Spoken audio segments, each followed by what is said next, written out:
Also, let's talk about how, apart from the NGOs and the groups that you get to collaborate with the government and all, how can ordinary Nigerians support widows, whether through local networks, volunteerism, or advocacy? Any form of support that you think, people out there, they can support in this way to challenge harmful norms and empower these vulnerable women? Okay, thank you.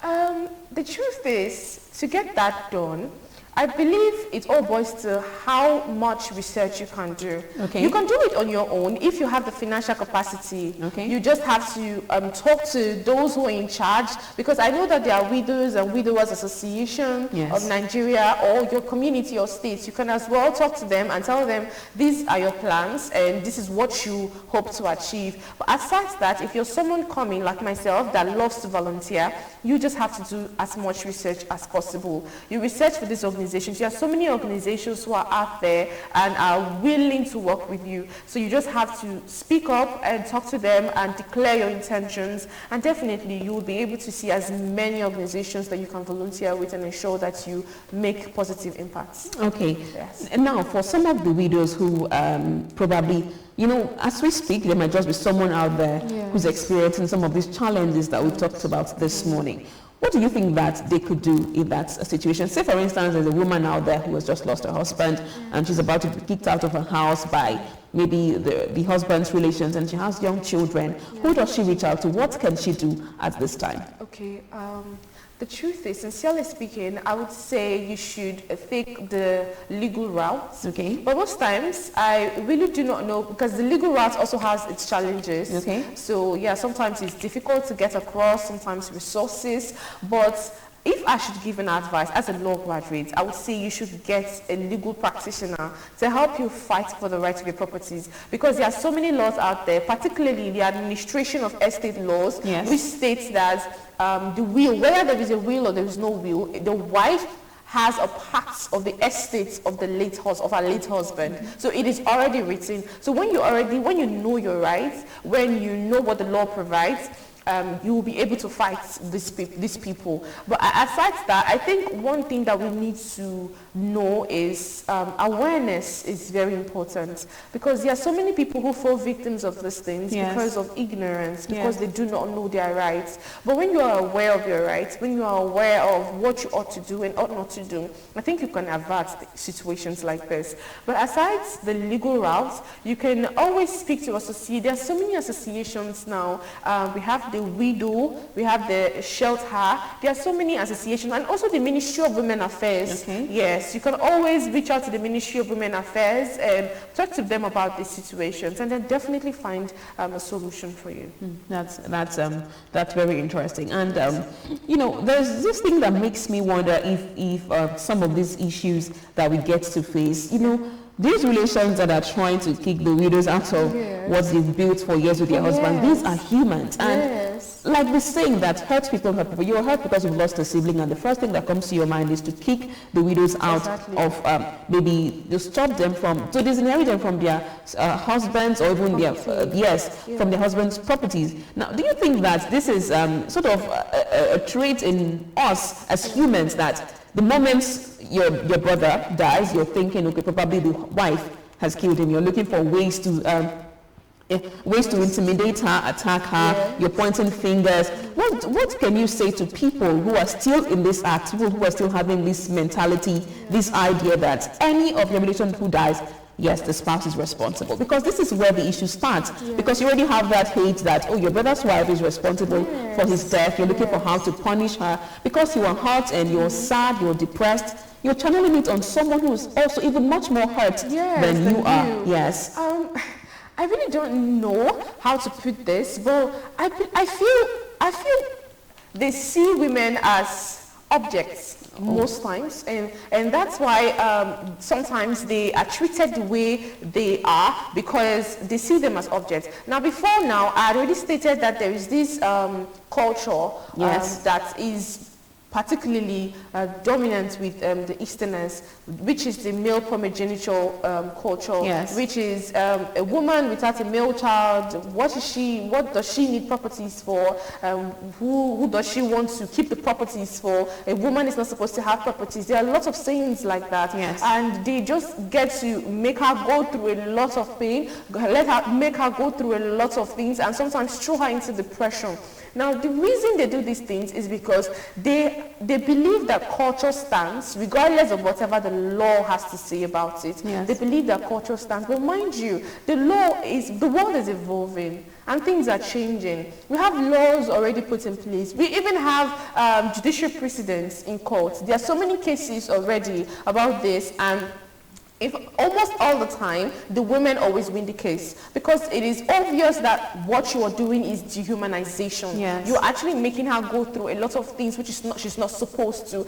And I've always noticed that even if they are not guilty, the sacrifice they go through, the rights they go through to ensure that these women are not guilty. And even when they are found not guilty, they still look for a way to make her go through pain, make her go through a lot of things that she's not supposed to. And I believe if there is one thing I would say, aside from saying that the law is watching, I would say be mindful of how you treat humanity. Be mindful of how you act, because one way or the other, I wouldn't say it comes back at you, but I would say if you're doing something, learn to always wear the shoe of the other person. How would she feel? How would she feel? How is she feeling at the time? I would say it's emotional intelligence altogether, but at the same time, let's learn to speak to ourselves. Let's learn to understand the pains of others, even when we do not hear them talk about it.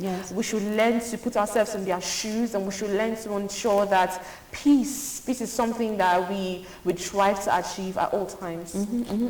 There's been so many calls on social media lately of, women, how they should get smarter in marriages, I've seen a case, this is actually a very close relation. She lost her husband, and interestingly, the husband is even the one related to me.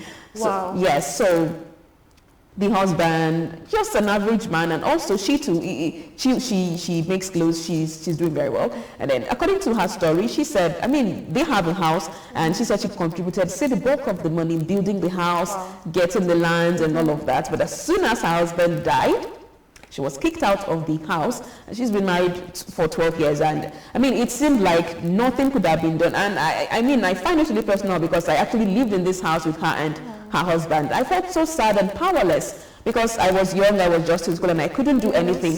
And then I only told her that, why would you buy property in your husband's name? You're saying that you bought this thing with your money, you're saying that you contributed in building this house. You can get receipts, take it to court, but she just felt it wasn't necessary. She didn't want to, cause all the issues. She left the house with nothing, not even properties.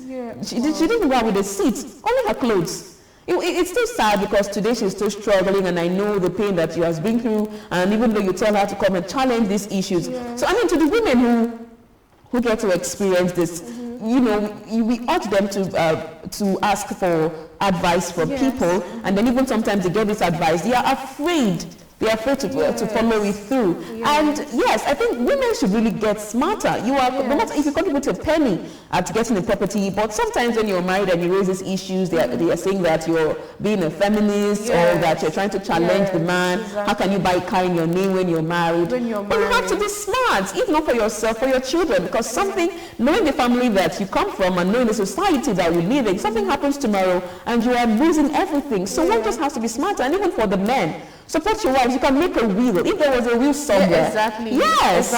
Exactly. That's one thing that I will always advise people who care to listen, that please have a will. Yes. Have a will while you are alive, and as time goes by, you can always make some changes. Yes. You can always add some things and subtract some things from the will, but ensure that you have a will.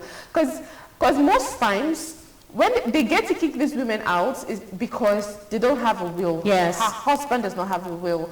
And although the law says with or without a will, the wife is supposed to get a part of the property. But Nigerians and the fact that, they always have this belief that I can do whatever it is I want to do. There's nobody stopping me. You just get away with it. Yeah, and they get away with most of these things. But just to be on the safe side, to every young couple under the sound of my voice, try as much as possible to get a will. Not because we wish anything to go wrong, but because it's life. It's life, and you need to be extra careful to avoid things like this.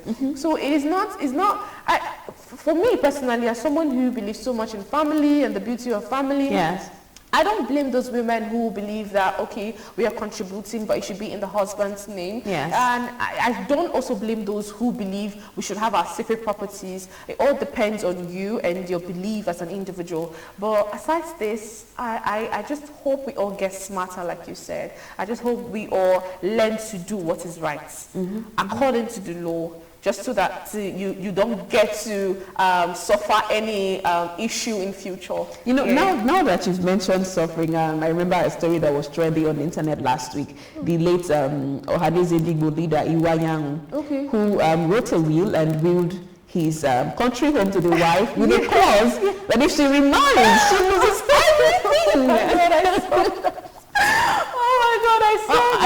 I saw that, and I don't know how to react to that. Yes, you've given her properties. What can you say about that? I mean, she is now a widow who cannot remarry, or she loses everything. Oh my God, I really don't know what to say about that. I saw that as well, and this is really, I don't know, I just had to laugh. I mean, you're a legal practitioner, so you can use your lawyer eyes to see the situation here. I just had to laugh. Now, the will is something that he wrote himself, and he has every right to include whatever clause that he wants to.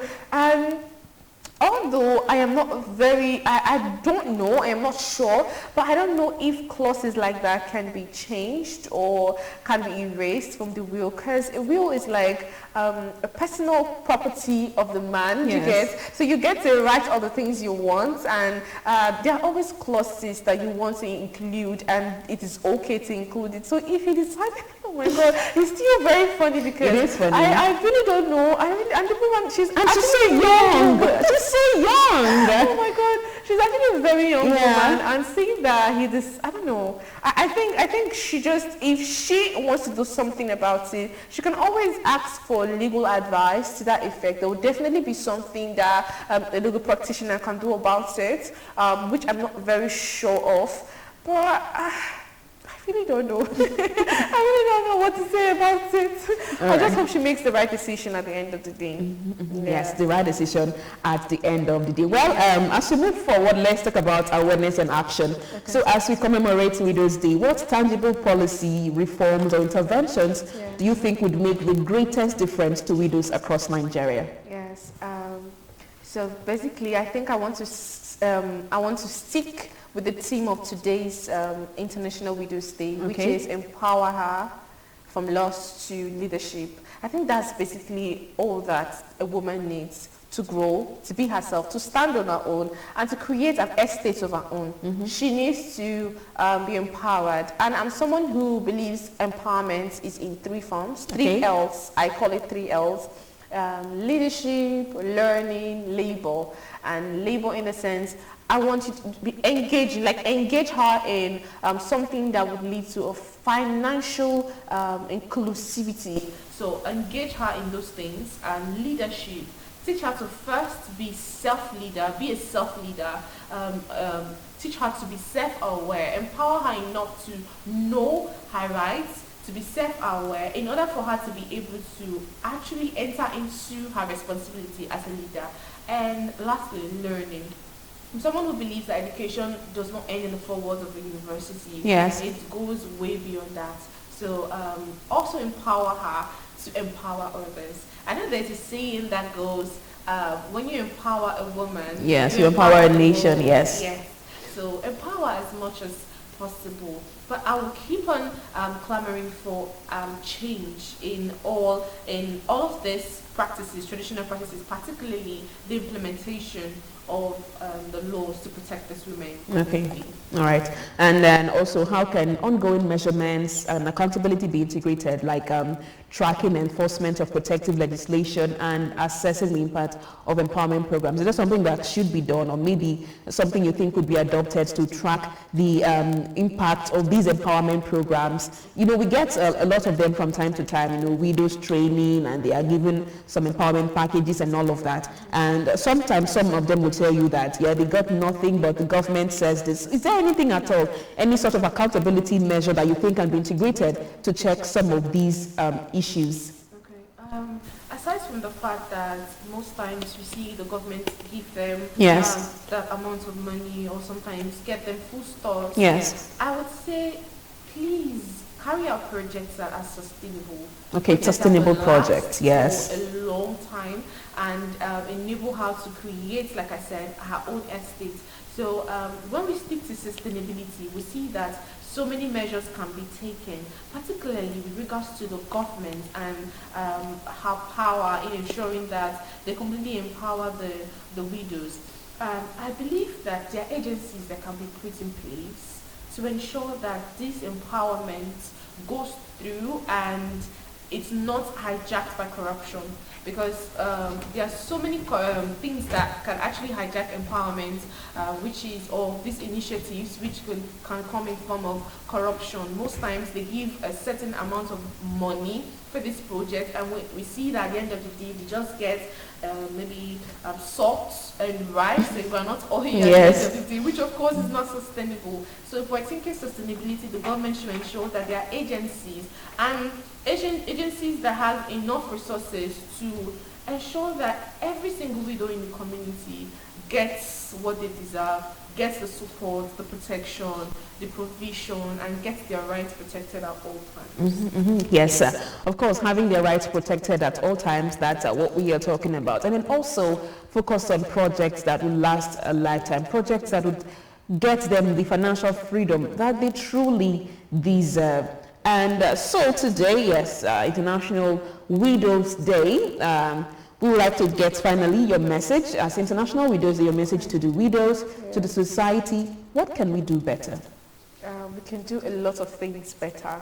We can start from somewhere. You don't have to feed 1,000 people at once. Start with one.